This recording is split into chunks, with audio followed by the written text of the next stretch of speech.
बाद ऐसे हुकूकुल इबाद के जुर्म होते हैं जिनकी तौबा समझ नहीं आती कैसे करें। तौबा भी करो, सदका भी कसरत से करो।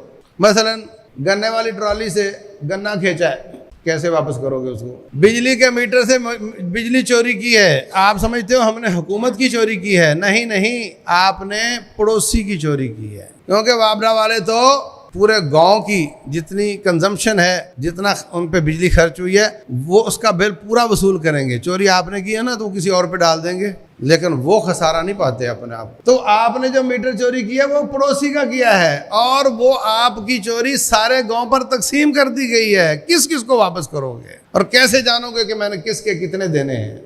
तो हुकूकुल इबाद की बाद चोरियां, बाद जुर्म बड़े घनौने होते हैं कि जिनकी वापसी की कोई शक्ल नजर नहीं आती। बस में बैठा और टिकट नहीं कटवाया, कैसे जानोगे वो गाड़ी कौन सी थी और मैंने उसका टिकट वापस करना है? बहुत मसाइल है।